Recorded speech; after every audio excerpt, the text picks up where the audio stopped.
Hello everyone and welcome to Christy's World. This is a platform where we are going to learn and have fun and grow together.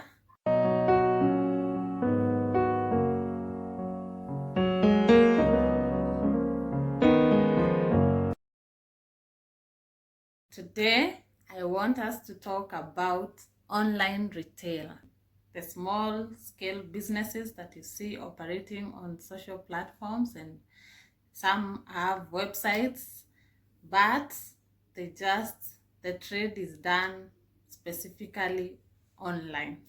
So I have had an experience with trading online, and I think over the years I have learned some of the things that some tips, and I can be able now to share with someone who is starting or someone who is planning to start an online business soon.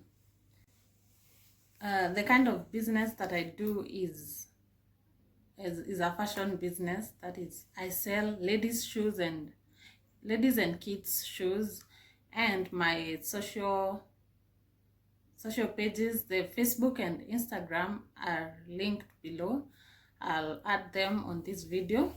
I also sell on a platform, a website called Jumia. It's a virtual marketplace where buyers can be able to meet a seller and trade can occur. So most of the Kenyans and I think Africans know something about Jumia. It's a big trading platform, and they are all a lot of people, I'd say at least 5 out of 10 people have at one point in their lives purchased something from the platform. My page is called Glam 2.0 and it's a shoe business.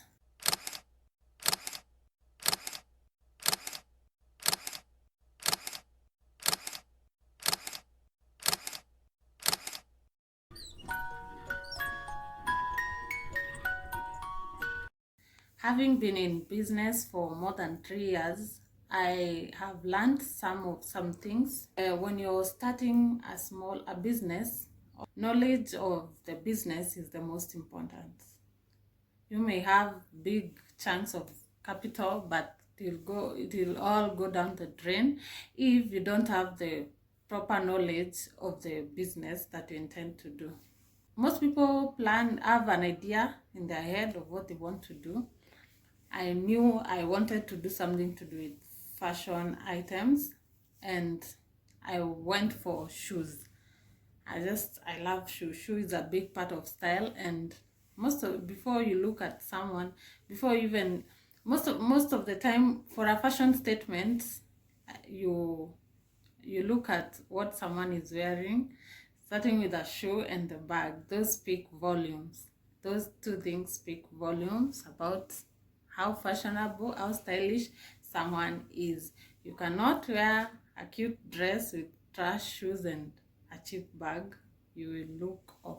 But you can style as a very simple form of a thrifted dress somewhere that costed you maybe less than 1,000 Kenyan shillings, and style it with a nice pair of shoes and a nice bag, and you look like $1 million bags.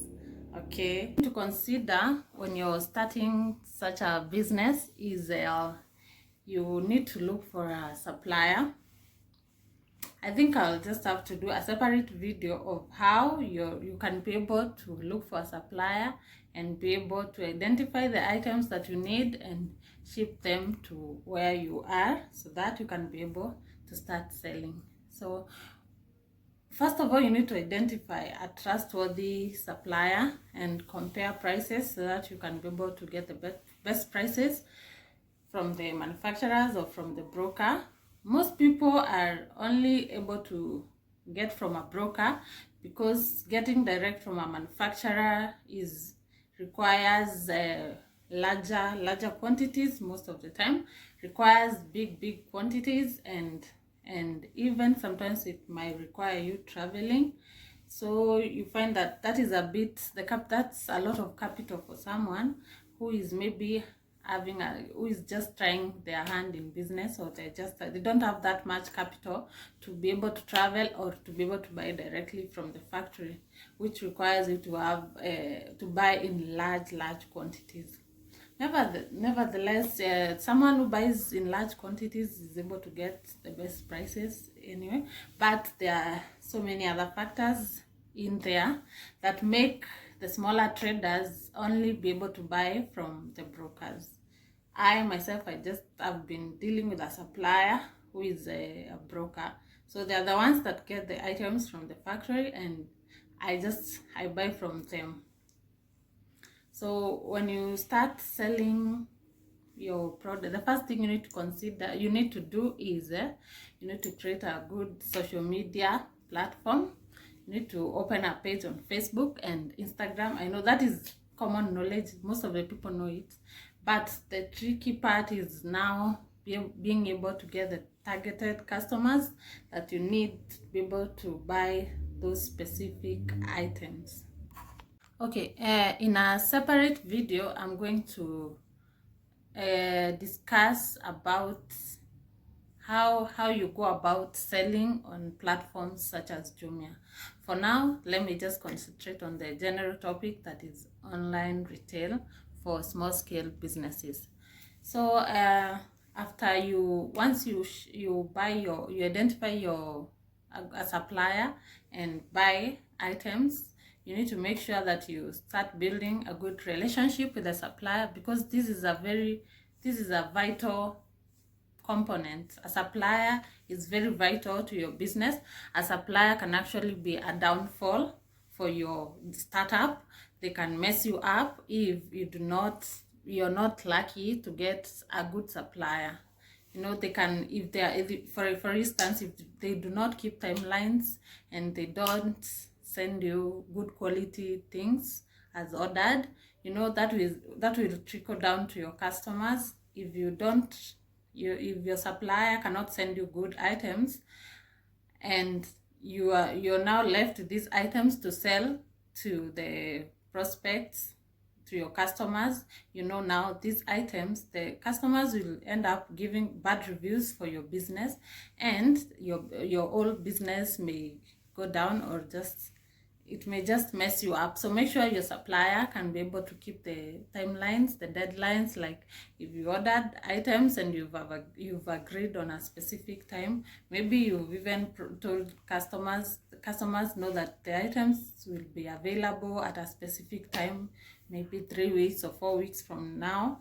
But now if they end up taking months and months, now the customers may start losing trust in you. So that's a challenge. And that is actually, most of the time, it depends with the supplier.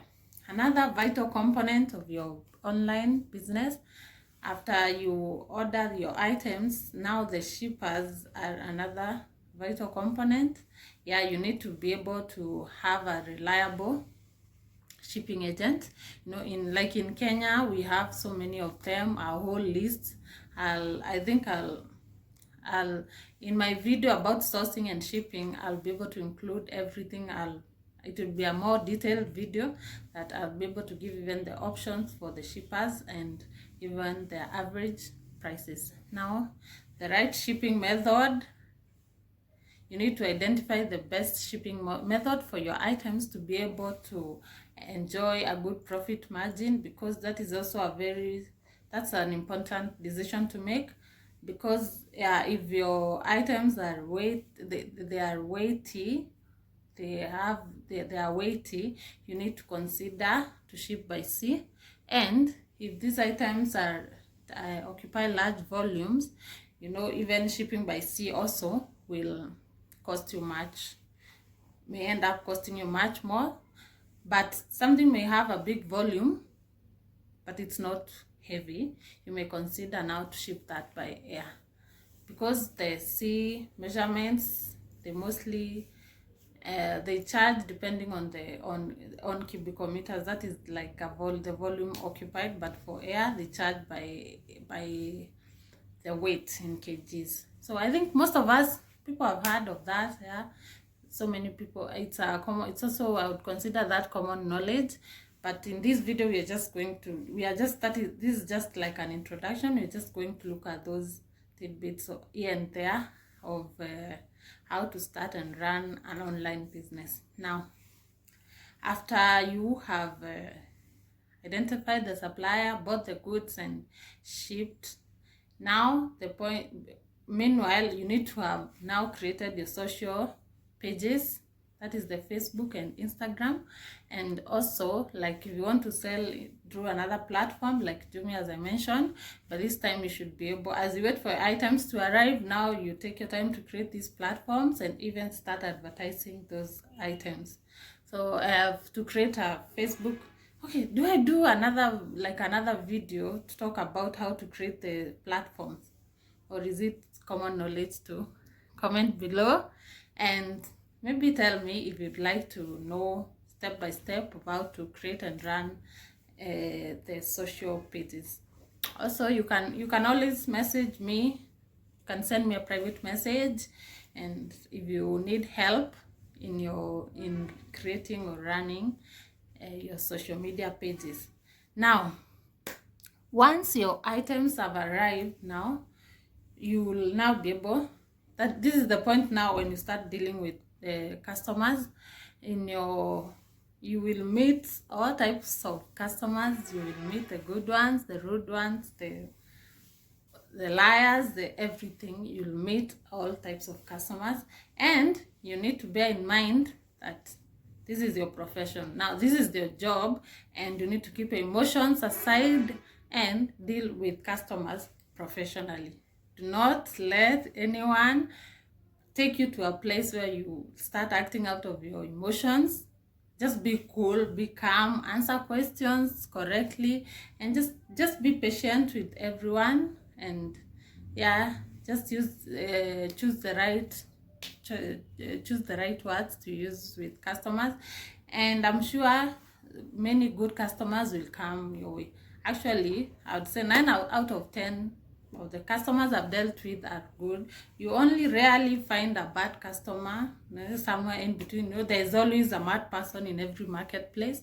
So most of the time, if you're good and you're just how to relate with the customers well, you'll always attract positive energy. I always say that energy is infectious. Mostly the energy that you give is most likely the energy that you will receive in most of the cases, 98% of the times. Okay, so this video is just all over the place, but I think that is the overview of being able to run an online business. Now you need to be prepared for the challenges. They come in all forms, and but being online is a much safer place than having all those head over costs, overheads and such. That is where, when you're trading online, you can be able to master some of the skills and be able to learn more about the business before going at it in a much bigger way.